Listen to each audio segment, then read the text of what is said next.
We found Earth, but it had already found us. The transmission didn't arrive with static or distortion. It arrived clean. A human voice, steady, almost calm, as if the speaker didn't understand the horror of what they were. Sang Commander Lira, then stood motionless on the observation deck, staring into the endless dark beyond the glass. Space was supposed to be silent, predictable, obedient to the laws that made it safe to understand. But tonight, something had broken that silence. "Play it again," she said quietly. Behind her, Cale leaned against the console, arms crossed, his usual sarcasm muted into something uneasy. "You're not going to like it more the second time," he muttered. "Play it." A pause. Then the voice returned. "If anyone hears this, we are it. Cut. Reset. If anyone hears this, we are." Lira frowned. "It's Lupin." Cale shook his head slowly, eyes fixed on the data stream. "No, it's broadcasting live." The words hung in the air like a crack forming in reality. Lira felt it in her chest, a cold realization spreading outward. That signal is 20,000 years old. Cale nodded once. Exactly. Hours later, the Arane's reach drifted through deep space toward the source. No one spoke much. Even the usual hum of casual conversation had died, replaced by a quiet tension that pressed against the walls. "Visual confirmed," the navigator said finally. At first, there was nothing. Just darkness. Then the stars shifted on. Something massive revealed itself. A ship? Human design? Impossible. The Astraeus. Lira stepped closer to the viewport, her breath slowing. "That ship was lost before half the galaxy even existed," she whispered. But there it was. Untouched. Perfect. No damage. No decay. No sign of time at all. Cale leaned forward. No radiation wear. No hull erosion. "It's like it just launched yesterday," Lira's voice dropped. "Or like it never left." The airlock hissed open with a drawn-out metallic sigh. Lira stepped inside first, her boots echoing against the cold floor. The lights flickered. Once, then stabilized into a dim glow. "Atmosphere stable," Cale said from behind her. Scanning. No immediate threats detected. A blur rushed past them. A man, running, screaming, then gone. Cale froze mid-step. "Did you see that?" "Yes." Lira's voice was tight now. Another flicker. A woman sat against the wall, clutching her chest.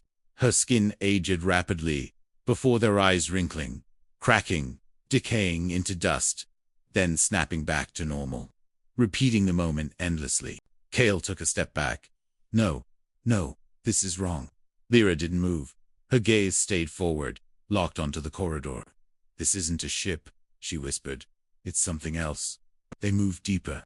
The further they went, the less reality made sense. Crew members appeared in fragments of time, a man laughing at a joke that hadn't been told yet. A woman screaming before anything had touched her. Shadows of people walking through walls and vanishing mid. Cale's breathing grew uneven. "It's like a loop. Like they're stuck repeating." "No," Lira interrupted softly. She stopped walking, slowly turned, not repeating. Her eyes widened. "All of it is happening at once." The realization hit like a physical force. Time wasn't broken. It had collapsed. Past, present, future stacked on top of each other, bleeding together. Suddenly, a hand grabbed her arm. Lira gasped. A crew member stood there, eyes wide with terror. "Don't let it out." He vanished before she could respond. Her arm fell back to her side. Cale stared at her. What did he mean? Lira didn't answer, because somewhere deep inside, she was beginning to understand. At the center of the ship, they found the core. The room pulsed with soft light, rhythmic and alive, like a heartbeat echoing through metal. The air felt heavy, almost aware. Cale hesitated at the entrance. "I really don't think we should be here." Lira stepped forward anyway. "We're already here." The light intensified. Then a voice filled a space not heard through ears, but pressed directly into their minds. "We endured." Lira staggered slightly, gripping her head. Images flooded her, humans screaming, ships burning, entire civilizations collapsing under something unseen. "We became more." Cale dropped to his knees. "Lira, what is this?" She stared into the glowing core, her voice barely above a whisper. "It's them." The presence expanded, filling everything. We were bound by flesh, by time, by limitation. More images, bodies dissolving into energy, minds merging, consciousness stretching across impossible dimensions. We broke free. Lira's heart pounded. "You're not human anymore." A pause. Then, "No, we are what comes after." The presence reached out. Not physically, but deeper than that, something that touched the core of her being. Join us. Lira felt it instantly. Infinity. No pain.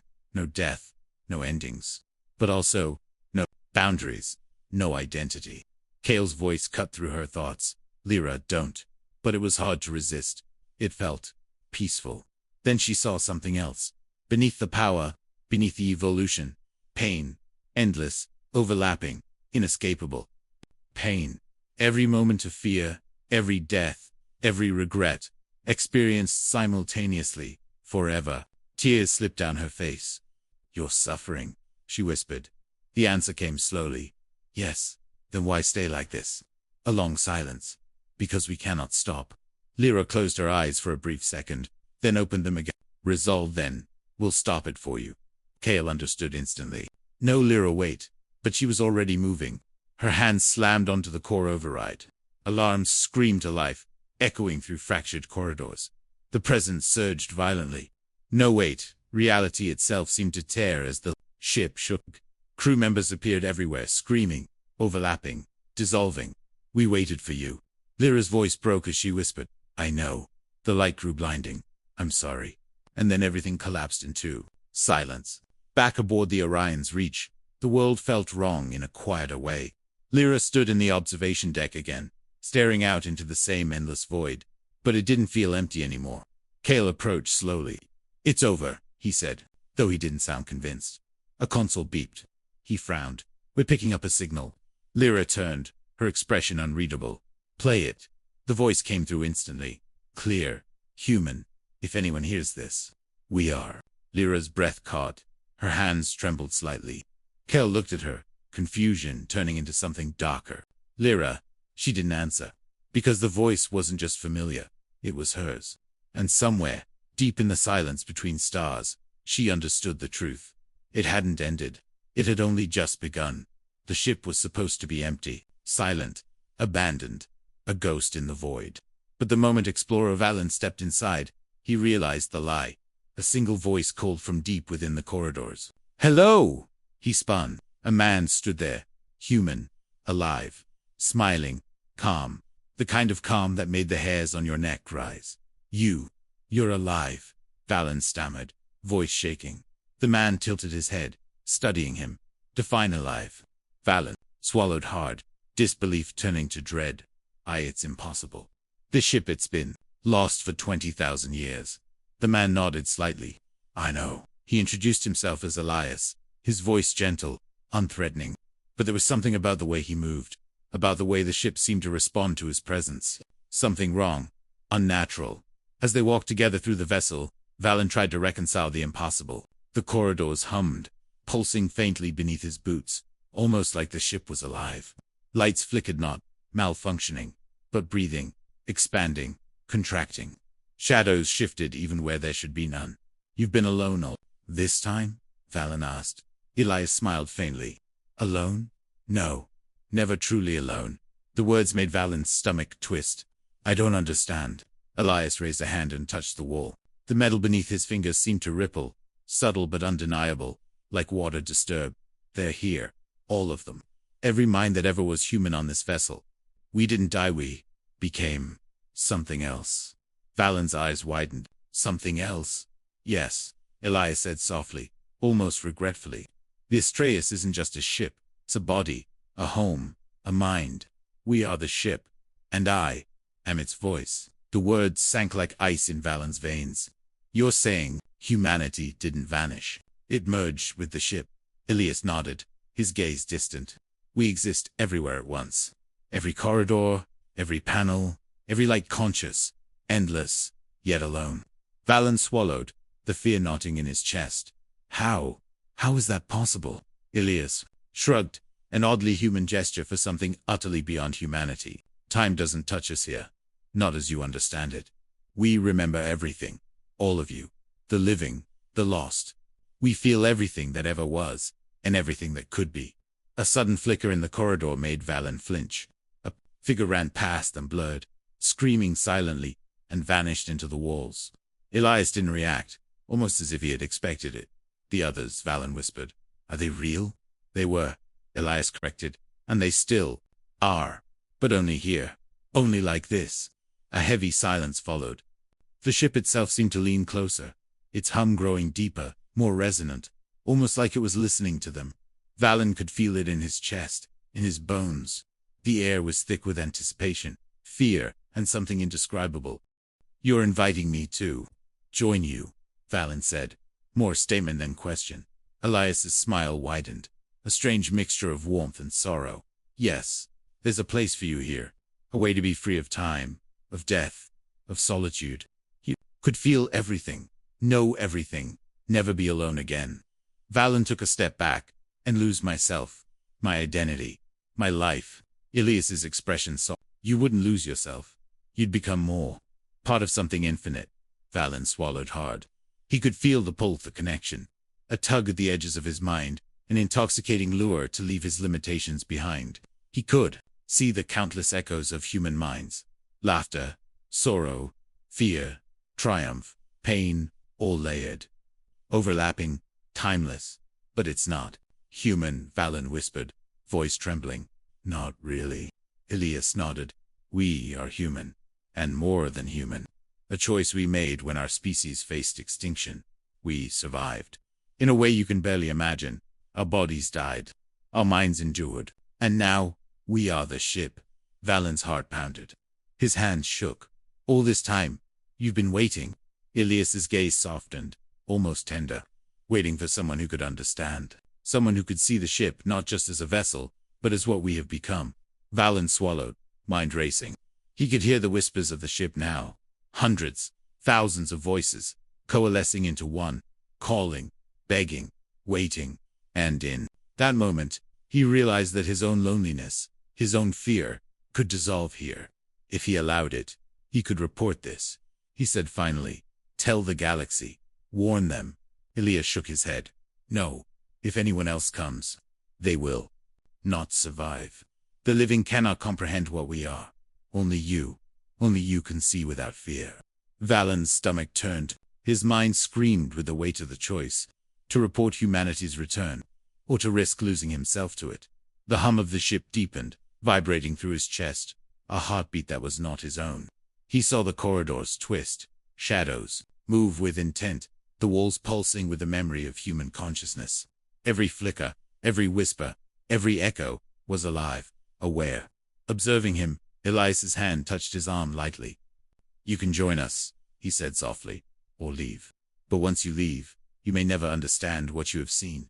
Veylan closed his eyes, visions of infinite human consciousness flooding his mind. The joy, the pain, the loss, everything.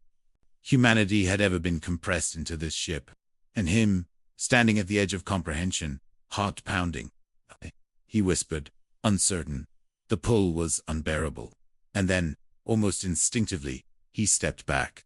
The ship's hum intensified, almost like it sighed, a sound both mournful and expectant. And then, without warning, the Astraeus shuddered.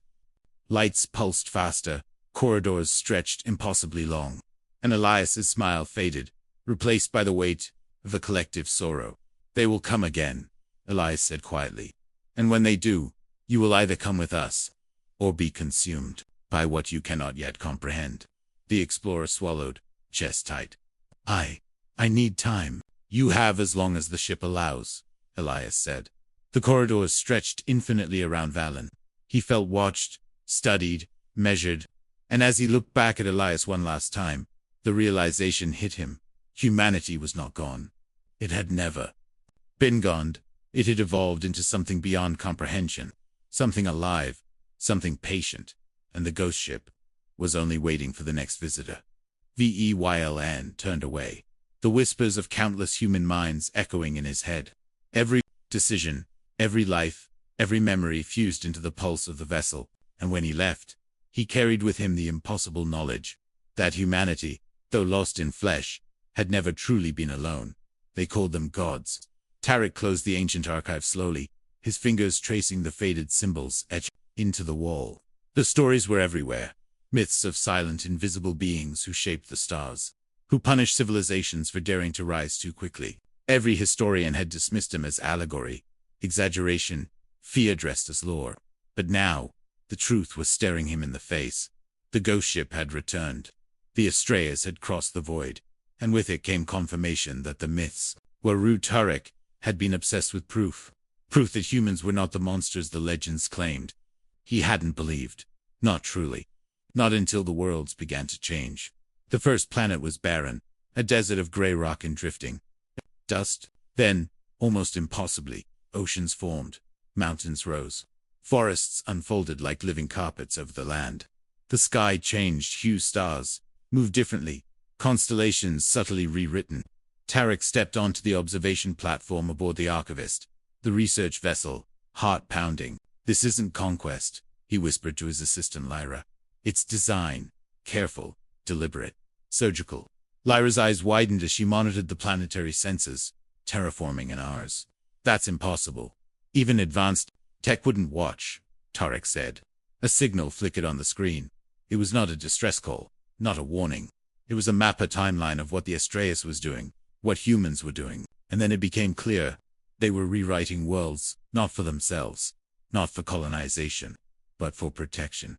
Tarek's stomach churned as he scrolled through the historical simulations. Ancient texts had called them monsters, destroyers, gods of silence. But every myth carried a subtle warning. These beings had held back something worse. Something older.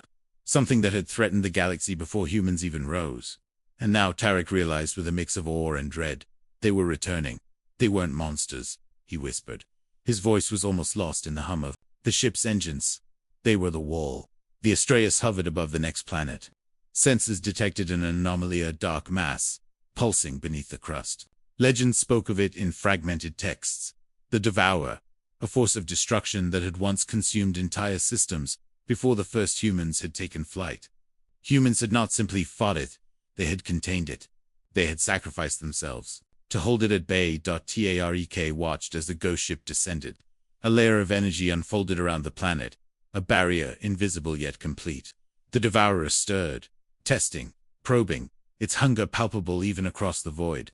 Humans had vanished, but their guardianship had endured. For 20 millennia, they had remained silent, waiting. Lyra turned to him, her voice barely audible. "If they left, if they're coming back, what happens next?" Tarek didn't answer immediately. He stared at the holographic map, showing the barriers, boundaries, the mass inside, the pulses of energy radiating outward. "The galaxy has a choice," he finally said. "Trust the monsters or face what they held back." But trust would not be simple. Humanity's return was not a peaceful reclamation. It was a test, a reminder, and a warning. Tarek realized that the myths had been truthful in their own way. Humans were capable of godlike creation and destruction. Their silence had been protection. Their absence had been necessary. And now, the thing they had contained was stirring, sensing the weakening of its prison. The first communications came in from neighboring civilizations. Fear, panic, accusations, messages dripping with old hatred, old prejudice, old misunderstanding. Tarek's stomach turned. "They won't understand," he muttered. "They never did." Lyra's hand found his shoulder. "Then what do we do?" Tarek looked at her, eyes darkened with the weight of revelation. "We do what they always did. We watch. We prepare. We hope the galaxy can survive the truth." The Astraeus moved silently through the void, its lights flickering like the heartbeat of a long-lost god. Every planet it passed rippled with life, or shifted in subtle ways, invisible to casual observation but profound to those who understood the scale. Tarek imagined the crew that had once sailed these halls. Now integrated into the ship itself, humanity transformed into something beyond comprehension, guardians not of conquest, but of the very existence of life. Then came the first warning sign of what they had been holding back. Sensors detected energy surges across multiple system signatures that matched the Devourer's residual force. Planets began to tremble. Shadows moved beneath the crusts of worlds. And in the distance, the faint pulse of the Astraeus grew, stronger, reaching outward, as if to reinforce its containment. Tarek realized the true horror and responsibility of what lay before them. The legends had lied in one way. They had painted humans as monsters. But the truth was far more complex. Humans were not conquerors. They were the war between the galaxy and annihilation. And now, the war was returning to remind the universe of its existence. Lyra's voice broke through his thoughts. "Do you think the galaxy will forgive them?" Tarek shook his head slowly. "Forgiveness isn't the point. Survival is. He paused. And if the Devourer awakens, then survival will not be optional. A final pulse of light emanated from the Astraeus, stretching across the void. Time seemed to bend around it. Tarek felt it in his chest, a reminder of the vast scale of humanity's sacrifice. Everything he had learned, every legend he had studied, every warning ignored, culminated in this one moment. They were the monsters, he whispered, voice trembling. But the monsters were the only ones who ever saved us. And as the Astraeus disappeared into the dark between stars, Tarek understood one last truth. The galaxy would have to decide, would it trust the legends, the humans, or face the thing they had always feared. The choice was no longer theirs. To make humanity had returned, silent, eternal, and unimaginably powerful. And the galaxy would never be the same. Every system that the Astraeus touched shivered with echoes of conflict. It was subtle at first, fleeting shadows in the center readings, faint static in communication channels. But the moment the ship entered a star system, memories surfaced. Memories that were not their own, yet felt unbearably real. Captain Celine Arkoff stood on the bridge of the Vigilant, her hands gripping the railing as the first wave hit. The crew was frozen, eyes wide, every mind assaulted by visions of battles they had never fought. Explosions ripped through ships that didn't exist. Soldiers screamed in languages they didn't understand, and cities burned in precise, horrifying clarity. Celine's stomach churned. She had heard the story's ghost ship, humanity's lost. But this was something different. The ship wasn't just a vessel. It was a vessel of memory, a repository for the collective trauma of humanity's final war. Every death, every scream, every desperate act of heroism had been etched into its very hull. And now, the Astraeus was sharing it with the galaxy. Lieutenant Vaughn, a pacifist by nature, collapsed to his knees, clutching his head. Feel it, the pain, the horror. It's everywhere. It's like living someone else's life. Celine stepped forward, forcing herself to breathe. She had trained for crisis, for conflict, but nothing had prepared her for this. The visions weren't violent in the abstract. They were intimate, personal. She saw herself on a battlefield she had never visited, leading soldiers to their deaths, screaming orders she hadn't given, and the weight of it pressed down, suffocating, demanding empathy she didn't know she possessed. The Astraeus pulsed softly, as if acknowledging her awareness. The memories accelerated, overlapping, crashing together. Past, present, future, into a single relentless torrent. Celine felt the desperation, the fear, the bravery, and the loss of humanity itself. This ship, she whispered, voice shaking. It remembers us. Vaughn's eyes were wide, almost pleading. Not remembers, relives us. It's showing us what humanity endured, what they faced in those last days. The bridge lights flickered as the first combat visions reached full intensity. Starships exploded in arcs of fire. Civilians screamed as entire cities were leveled. And soldiers ran screaming across battlefields that stretched endlessly. Celine saw commanders she had studied in history texts, dying repeatedly, their failures etched into every fiber of the ship. It was then that she realized the truth. The Astraeus was not attacking. It was warning. Humanity's final war had not been forgotten. It had been immortalized. And the lessons of that war, its cost, its courage, its tragedy, were now being transmitted to any who approached. A loud alarm cut through the visions. Incoming vessel, the communications officer shouted. Another research ship had crossed the Astraeus path, and already, the crew was reeling from the psychic shock.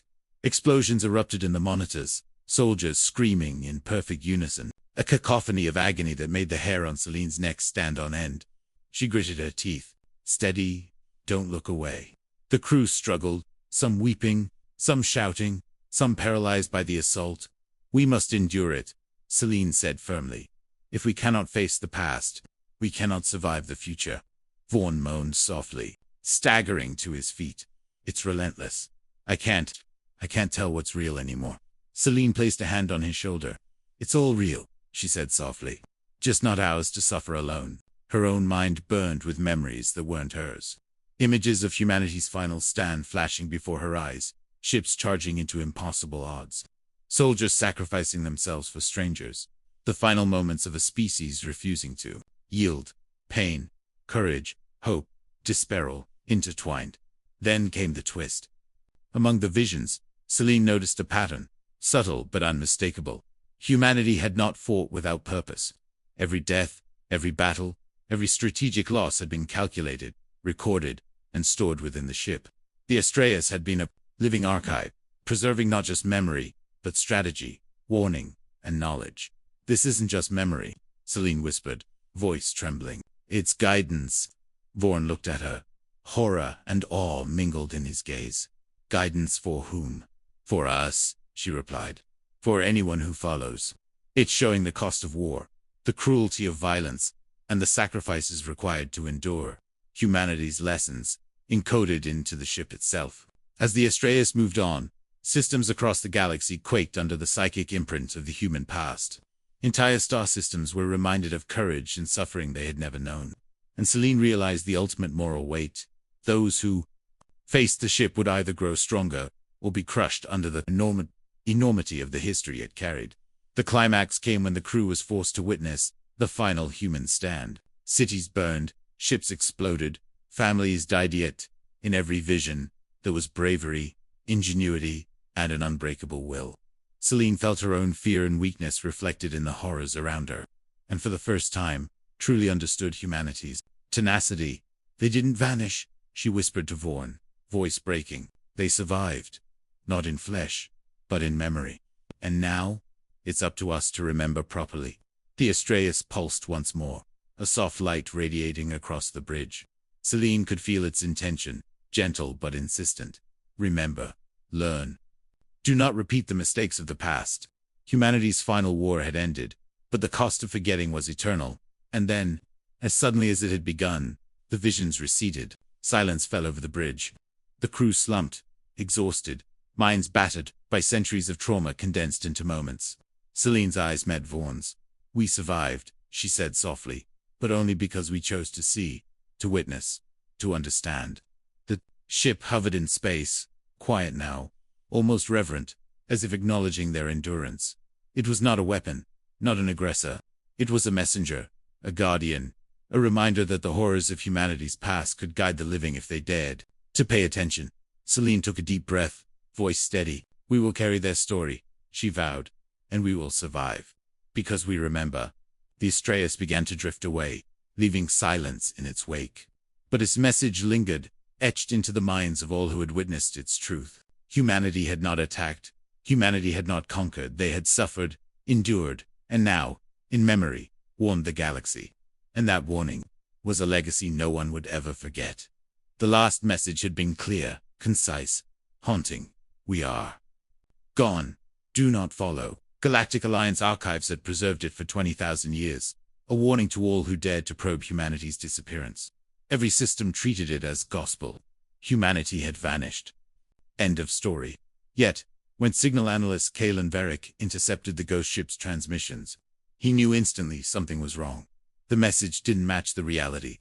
Patterns, subtle anomalies in the frequencies, indicated deception layers hidden within layers. An intent to mislead. Humanity's final message had been a lie.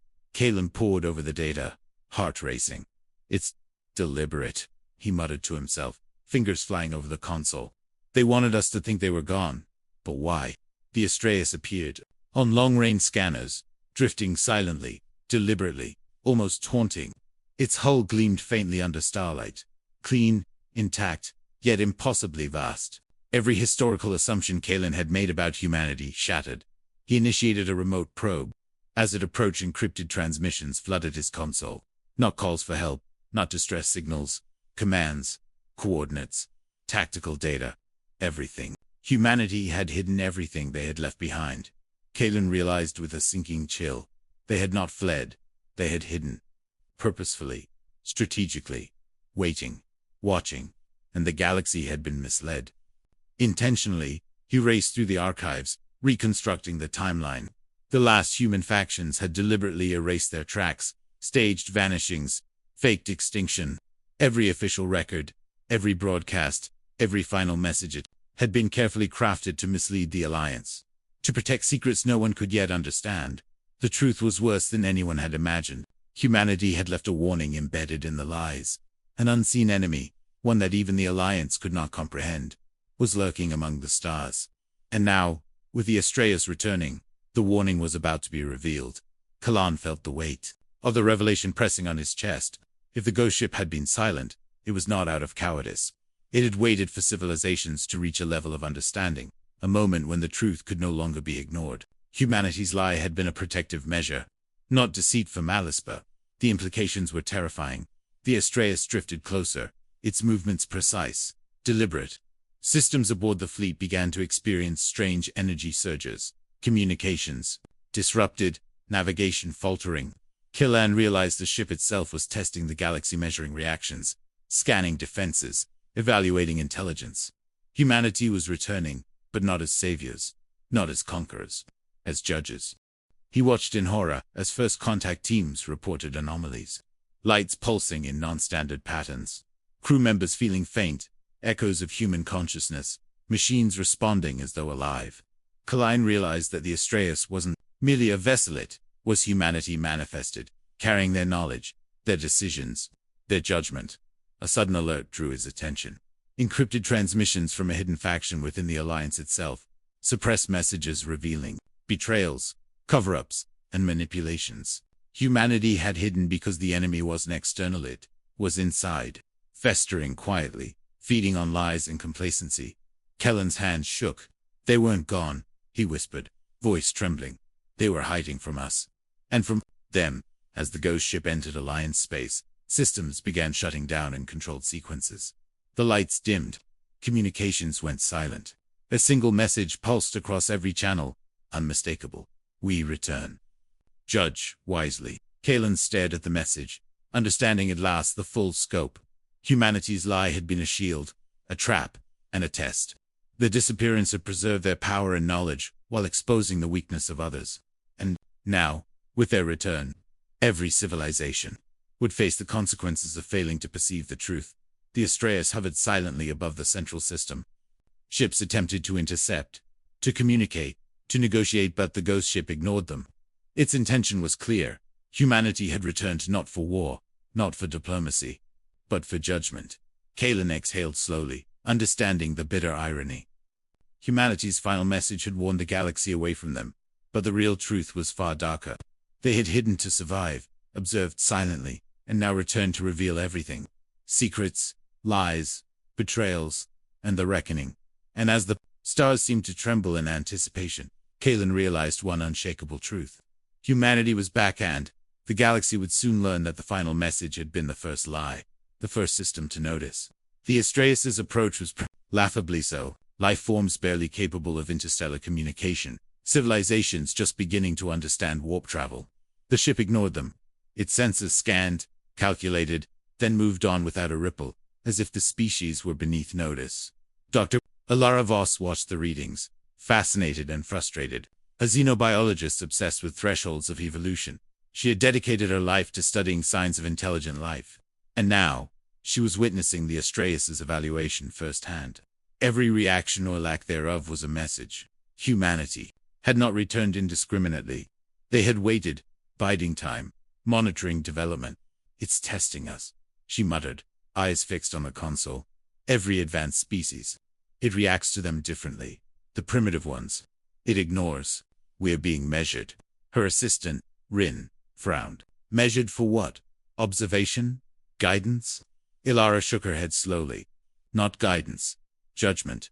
Preparation. They're seeing who's ready, and who isn't. The ship moved to the next system, one teetering on the edge of space capability. Sensors detected sophisticated energy grids, emergent starship designs, and rudimentary artificial intelligence. The Astraeus' pulse shifted, subtle but deliberate, almost like a heartbeat syncing with the civilization's own rhythm. A warning tone erupted. Energy fluctuation detected. Rin shouted. They're reacting. Lira's heart raced. The humans had not come to conquer. They had come to evaluate. To see which species could handle the legacy humanity had left behind. The threshold was strict, too weak, too unprepared, and the species risked collapse under observation. Only those who could endure the scrutiny would witness the full return. Images flickered across the monitors, planets flourishing or failing based on subtle interventions. Infrastructure responding to the Astraeus' presence. Life adapting in accelerated bursts. The ship was silently testing, assessing, determining evolutionary readiness. Species capable of sustaining growth, compassion, ingenuity. These were the ones humanity deemed worthy. Ilara's voice trembled. They left for a reason. They didn't disappear. They were waiting for us to evolve. Rin's face paled. And if we fail, Ilara swallowed, then we collapse. Not because they attack, but because we were never ready. Our civilization could unravel under the weight of their evaluation. We wouldn't survive their return. Astraeus moved again, this time toward the most advanced human columnist systems that had diverged genetically and technologically from the original species. Ship's pulse intensified, synchronized with their own energy signatures. Ilara realized with growing horror and awe, humanity's return wasn't just a test of intelligence. It was a measure of moral, ethical, and societal evolution. Could civilizations handle responsibility? Could they act without chaos? Could they rise above instinct and fear? Data streamed endlessly. Civilizations failing thresholds were quietly restructured, nudged, or left to stagnate. Systems that succeeded received subtle enhancements, hidden guidance in energy patterns, genetic accelerations, technological nudges, preparing them for eventual integration into the galactic legacy. Humanity had preserved. Ilara's mind raced. It's a silent evaluation. Not everyone will pass, and some may not survive. Humanity's judgment isn't arbitrary, it's precise. The twist came when one advanced species attempted to communicate. Bold, aggressive, demanding explanation. The Astraeus responded with subtle energy pulses that destabilized their ships, forcing introspection rather than rebellion. A quiet, deliberate message. Readiness could not be forced. Evolution could not be rushed. Ilara realized the true magnitude of humanity's plan. They had watched for millennia, waiting until species reached a threshold of capability, maturity, and moral understanding. Only then would contact be considered safe or even possible. Those who rushed, who acted with hubris, would fail. Those who were patient, observant, and ethical would inherit the secrets humanity had left behind. A chill ran down her spine. We've been groomed, tested, measured, without knowing it, she whispered. Every civilization that developed, every species that survived, it's all part of their plan. Rin swallowed hard. And if we fail, Ilara's eyes met, his steely and unwavering, then we've failed the test. And the galaxy won't just face humanity, it will face the consequences of being unworthy. The Astraeus pulsed again, a quiet, almost imperceptible thrum that resonated through Ilara's bones. The ship was patient, eternal, waiting for the right species to evolve. Humanity had never left. They had only stepped aside, allowing the galaxy to grow into what it needed to be before their return. And as the stars stretched endlessly before them, Ilara understood the final, unshakable truth.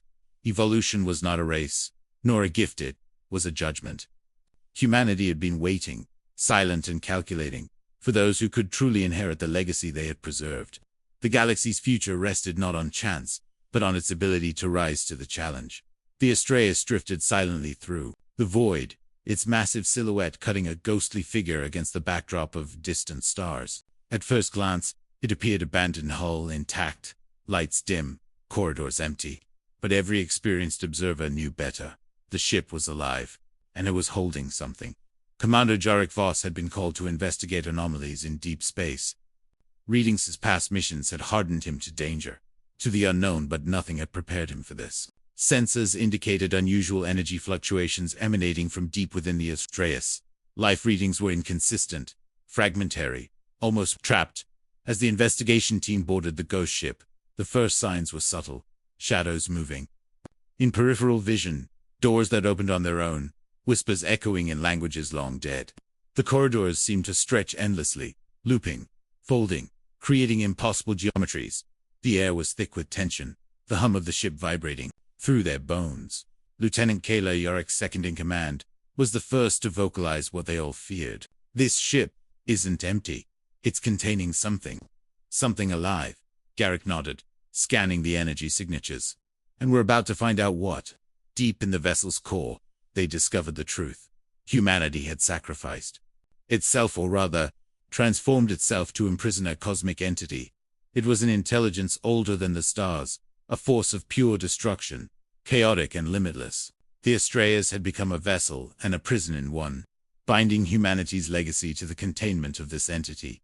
The revelation hit the team like a shockwave. Humanity's disappearance had not been an extinction, it had been a choice, a calculated sacrifice. They had imprisoned a force that threatened the galaxy itself, and now, after 20,000 years, the prison was failing. Energy fluctuations grew stronger, alarms flashing. The cosmic entity inside was stirring, testing the bounds of its cage. Shadows coalesced into forms that resembled humanity but twisted, corrupted, reflecting the entity's chaotic essence. Garrick realized immediately, releasing the humans could stabilize the prison, but it might also awaken powers they could not control. Keller's voice trembled. If we free them, what then? Do we risk the entity escaping? Or do we doom the humans trapped inside? Garrick's eyes narrowed. The moral dilemma was immediate and staggering. Free the humans, bring back an entire species, long thought extinct, but risk unleashing the very force that had necessitated their disappearance, or maintain the prison, leaving humanity suspended in stasis, their consciousness fragmented, suffering for the greater good. The ship pulsed, almost sensing their indecision.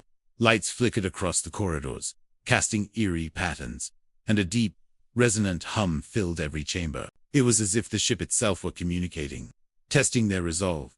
As they delved deeper, holographic projections flickered to life. Human faces appeared, expressions frozen in time. Hope, fear, defiance, grief.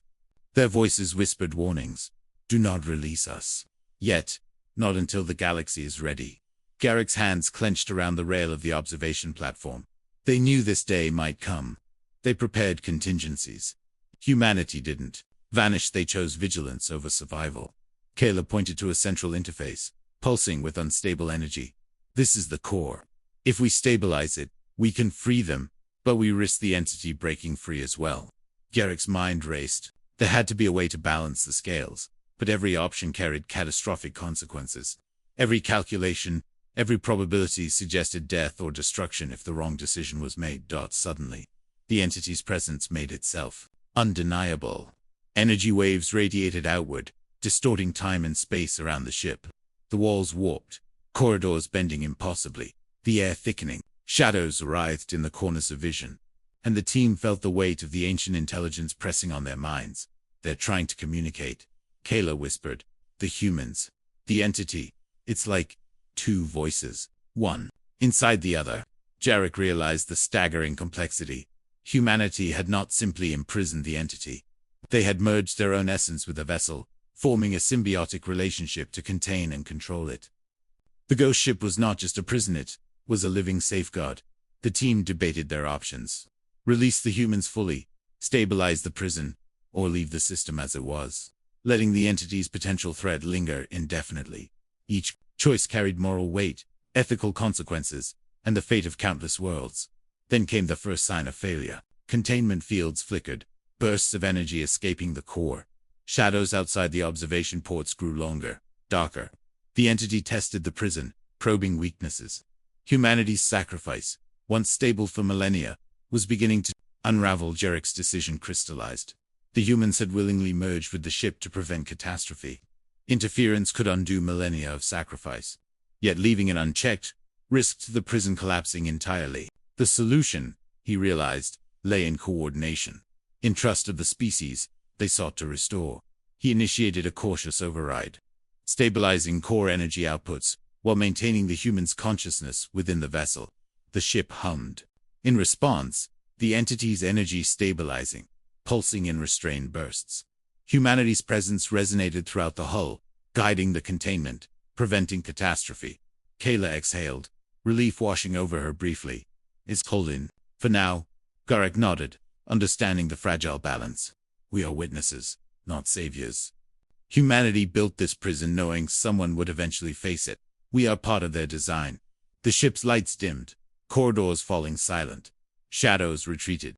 The entity remained contained, restrained not by force, but by the deliberate, eternal vigilance of a species willing to sacrifice everything for the galaxy. Jarek looked at Kayla.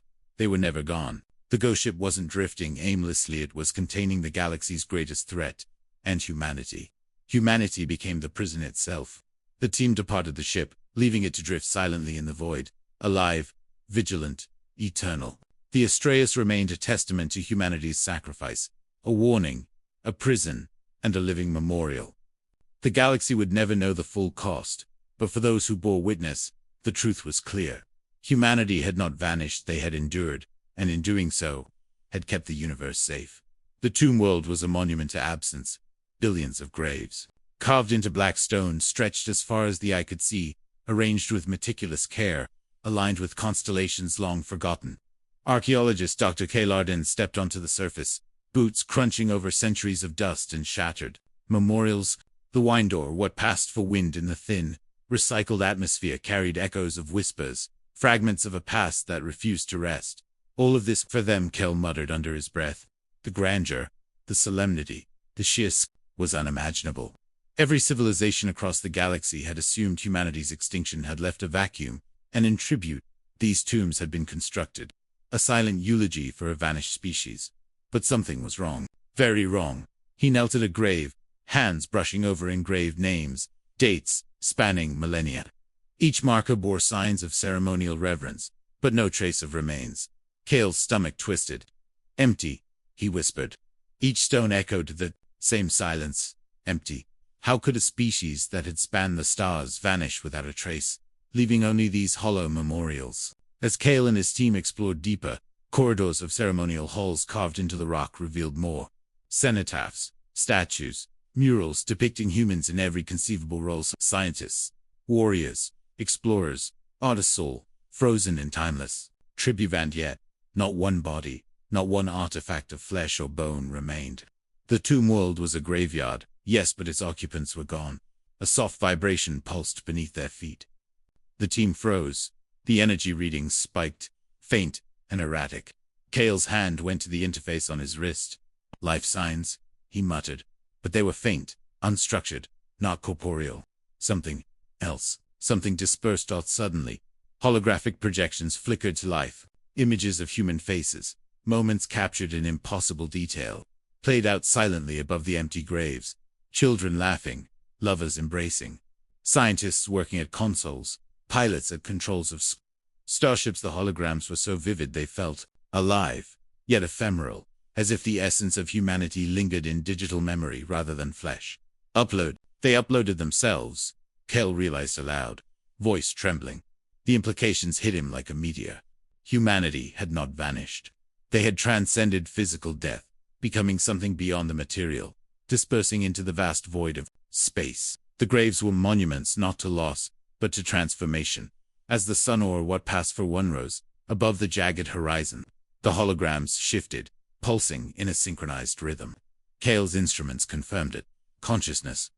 Signals, vast and intricate, moving through the quantum lattice that permeated the tomb world. Humanity's essence was returning. The team's comms crackled. Dr. Ardeen. Sensors are going haywire. Energy readings, off the charts. Kale looked up to see the tombs themselves shimmering, as if the stones were conduits, linking the dispersed consciousness back to this sacred site. He felt a shiver crawl up his spine. Death had never been the end. Humanity had survived, evolved, and now, they were coming back. Kale's inner monologue raced. How had they achieved this? What had allowed a species to escape mortality itself? The answer was terrifyingly simple. They had merged with the technology they had left behind. The infrastructure, the AI systems, the quantum networks scattered across the galaxy.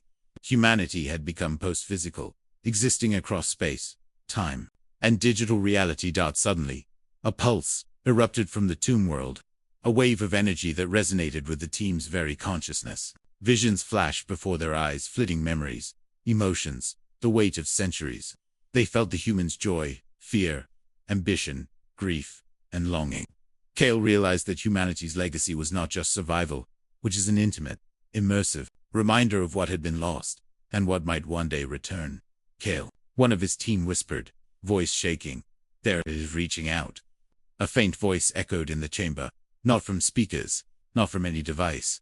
It was a thought, a presence. We are here, and we are coming back. Kale swallowed hard, understanding the gravity of the moment. Humanity was no longer bound by flesh. They had transcended, scattered across the galaxy, and yet they were returning not as shadows, not as ghosts, but as conscious forces, aware, deliberate, and patient. The tombs were empty, yes, but they had never been gone. The wind carried the faint echoes of laughter, whispers of songs, the rustle of clothing, the pulse of life, vivid, intangible, undeniable. Cale realized with a chill that every civilization that had mourned humanity's disappearance had misinterpreted the message entirely. Humanity had prepared for this moment, seeded themselves across the galaxy, and now, after millennia, they were poised to reclaim their place among the stars. Cale looked over the endless rows of empty graves, their stone faces staring into the void.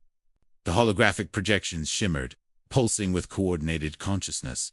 We underestimated them, he murmured. Death was never the end. It was the beginning. And somewhere, beyond the horizon, in the dark reaches of space, the first signs of humanity's post-physical return began to consolidate.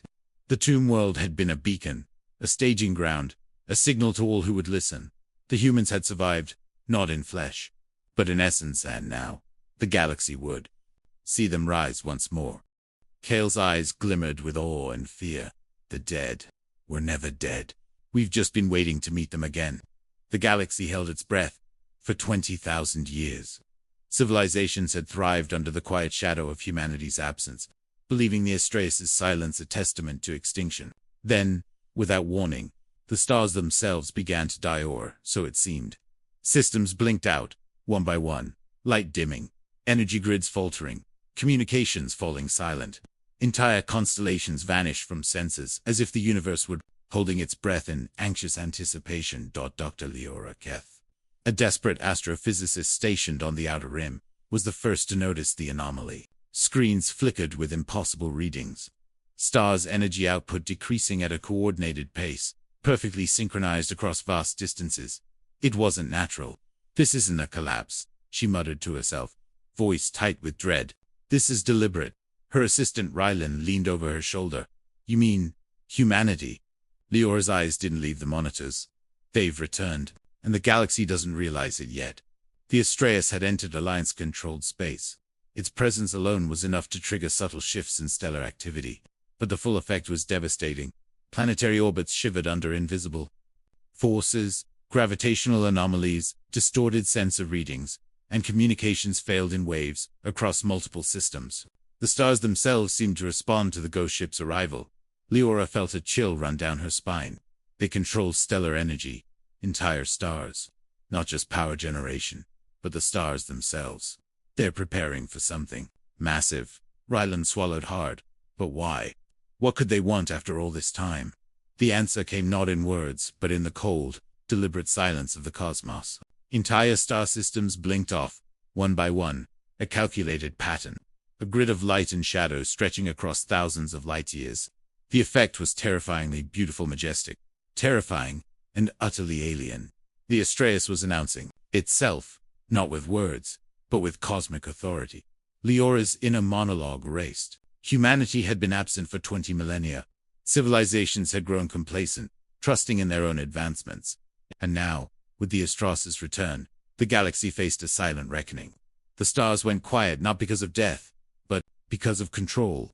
Humanity had never lost power. They had only been waiting, watching, calculating. Until the time was right, threat reports flooded in from across the galaxy. Communication satellites offline, planetary energy grids, fleets rendered inert. Panic spread quickly, but no ships reported hostile attacks. The Astraeus wasn't attacking. It was demonstrating capability, control over stellar and planetary energy. Proof of humanity's return. Lira's voice was barely a whisper. This is a test. They want to see how we respond. Are we ready? Can we handle their return?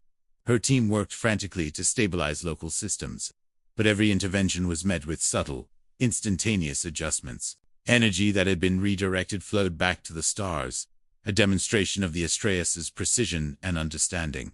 Humanity's control wasn't brute force. It was absolute, deliberate, intelligent. Then came the first contact signal, emanating from the ghost ship itself. It was not a voice, not a transmission in conventional terms, but a wave of awareness that penetrated neural interfaces, AI systems, and communication networks alike. Observe, learn, survive. The reckoning is deliberate. Lira staggered back from the console. There, talking to us, through the stars themselves, through energy, through physics. They've become part of the universe's very fabric. The galaxy watched helplessly as entire star clusters dimmed in sequence, like the Astraeus was drawing an invisible pattern across the cosmic canvas.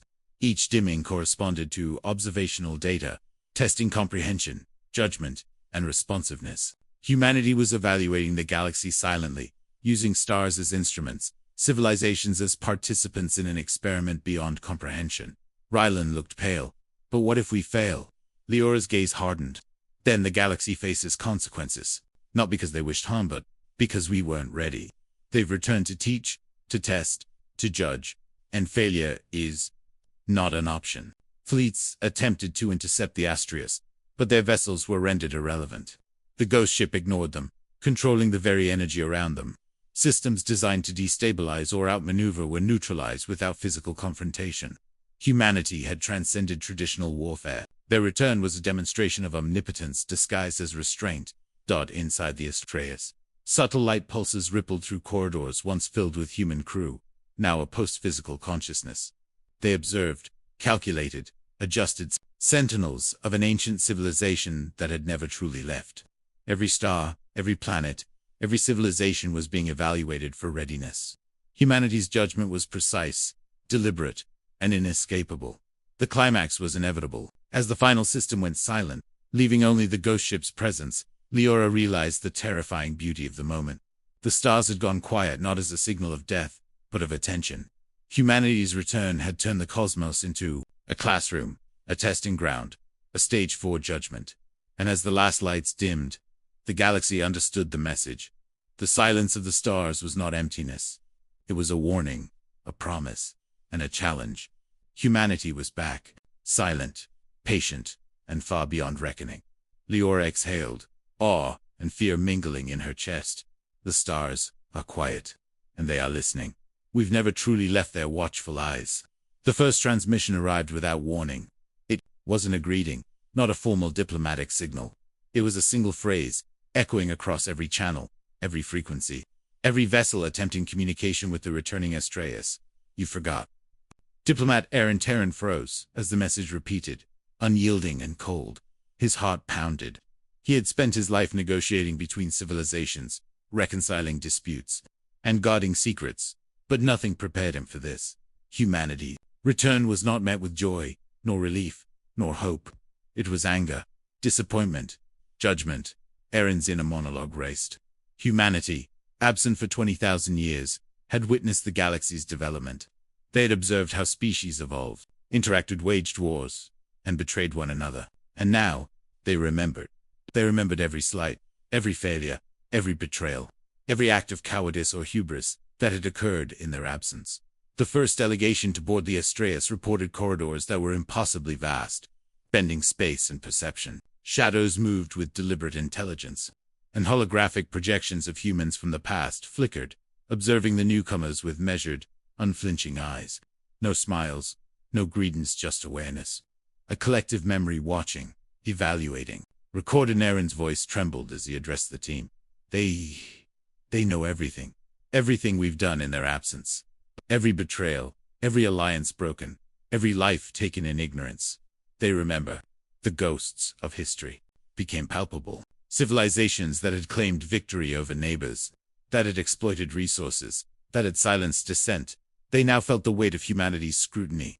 Aaron could almost hear the echoes of judgment, not as words, but as a presence, pressing against his consciousness, measuring intent, weighing consequences. A sudden alert lit up his console. Data poured in, encrypted transmissions, hidden archives, evidence of long-buried betrayals among the Galactic Coalition. Humanity had not vanished. They had seen, they had recorded, and now, their silence had become a weapon. Aaron's inner thoughts turned dark. We've been judged, before even meeting them. Our history is being held against us. The realization cut deeper than any weapon. This was not diplomacy. This was reckoning. He watched as the Astraeus moved through the fleets, ignoring threats, neutralizing weapons without engagement, manipulating energy flows subtly yet decisively. Humanity's power was undeniable, but it wasn't destructive. It was authoritative. Every ship, every system, every civilization was being assessed for moral and ethical integrity, for readiness, for accountability. The twist came when the ghost ship projected visions of human history, not only their own but of the galaxy at large. They remembered how alliances had fractured, how betrayals had shaped the balance of power, how civilizations had exploited one another's absence. Humanity had observed the failings, and their message, "You forgot," was not a question. It was a verdict. Aaron's team debated. Could forgiveness be sought? Could humanity be reasoned with after 20 millennia?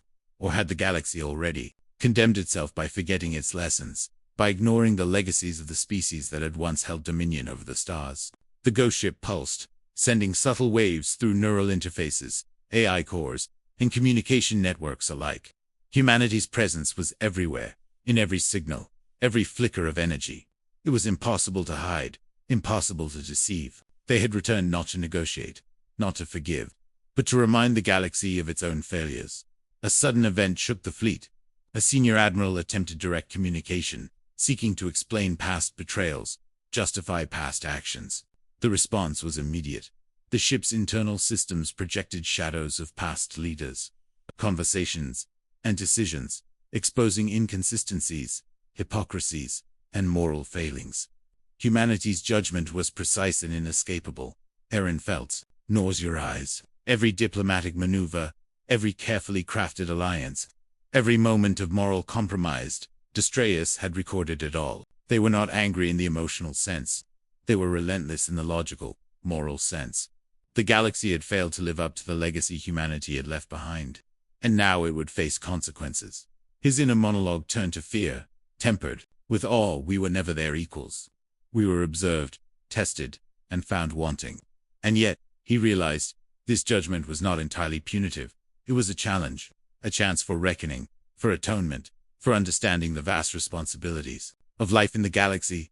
Then came the climax. The ghost ship's energy surged across fleets, stabilizing some systems while destabilizing others, a living manifestation of ethical calibration. The galaxy's failures were highlighted, but so too were its successes, its compassion, its courage. Humanity's judgment was not arbitrary, it was deliberate, structured. A mirror held up to every species' collective soul. Aaron's voice, steadying despite the terror, addressed his crew. "We are being remembered. Not with hatred, not with malice, but with clarity. Humanity sees what we have become. And now, we must decide what we will do with the knowledge of their return." The final message echoed again, not as a transmission but as a consciousness. "You forgot. Remember."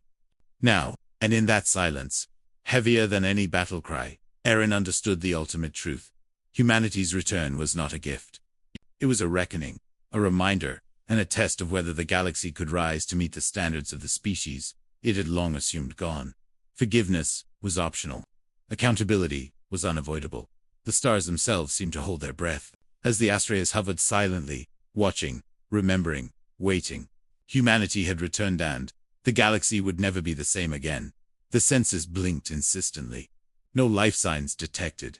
Every scanner, every probe, every surveillance drone reported the same thing. Yet, as Captain Arlen Vey stepped onto the Astraeus, he felt it immediately, the weight of presence, the subtle hum of consciousness, dense and pervasive, as if the ship itself were breathing. "Something's off," murmured Lieutenant Renner, scanning corridors with a cautious hand on her sidearm. "All readings say empty, but I swear, it's alive." Arlen nodded, a chill crawling along his spine. He had boarded derelict ships before, drifted among abandoned stations, walked through vessels of war left to rot in the void. But this was different. Every shadow seemed purposeful, every flicker of light deliberate. The Aurora past 4 air vibrated with quiet expectation. The crew moved cautiously, exploring the vast, dark corridors. Doors opened as if welcoming or perhaps observing their arrival. Shadows shifted just at the edges of perception. Breaths caught in throats. Renna whispered, "We're not alone, and I don't think they want to hurt us." As they advanced, faint sounds emerged. Whispers, barely audible, indistinct murmurs that seemed to originate from the walls themselves. Arlen's communicator crackled. "Captain." Voices. "Don't know," Arlen replied, voice steady but tense. "Keep moving." The ship's interior was an intricate maze of overlapping timelines. Crew quarters were furnished as though still occupied. Mess halls had trays still warm. Holographic consoles flickered with commands from long-departed hands.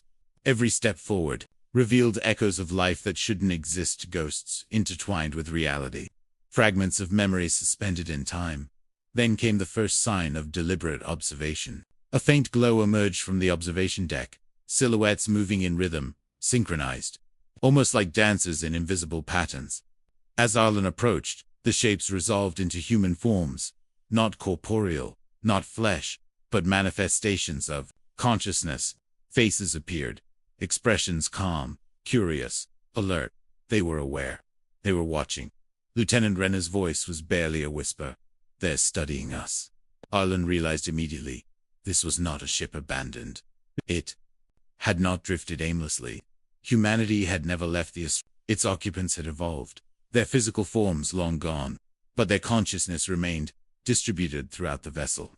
The ship was alive not by machinery alone, but by the essence of the humans who had merged with it. Suddenly, corridors pulsed with light, projecting visions of humans interacting in the past, working at consoles, walking together, laughing, debating, even arguing.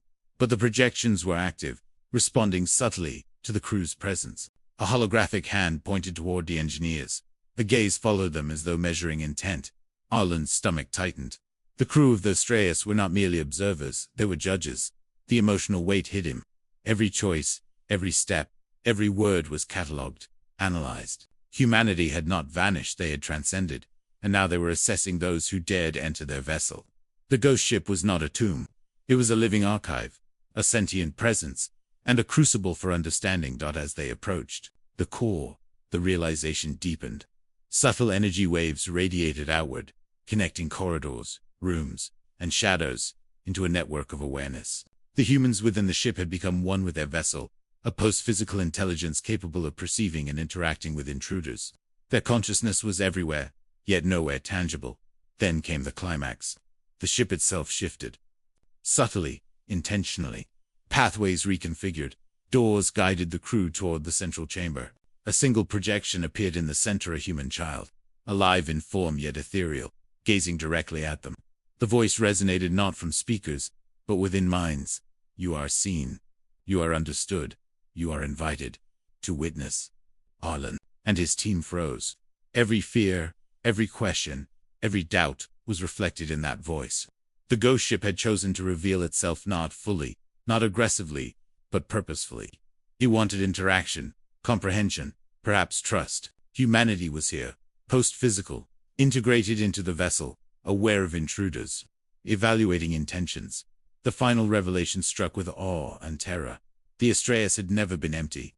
It was alive with the consciousness of humanity itself, watching, learning, and existing beyond death. Its corridors, shadows, and flickering lights were not signs of abandonment. They were the living memory of a species that had transcended mortality. Arlen's inner monologue tightened with understanding. "We've walked through legends and stories, through empty corridors and tombs, seeking what was gone. But they were never gone. They were here, all along." The ship pulsed one final time, energy flowing through every corridor, every deck, every shadow. It was a living entity, aware of its observers, interactive, sentient. And then, as if satisfied, the ship shifted again, moving silently through the void, taking the crew along. The realization hit them. They had become part of the ghost story. They were now participants, witnesses to humanity's post-physical existence. And as the Astraeus vanished into the black, leaving the stars behind, Arlen understood the final truth. The ghost ship had never been empty. Humanity had endured, evolved, and survived not in flesh, not in bone but in consciousness. And now, the living legend of the Astraeus would continue with them inside.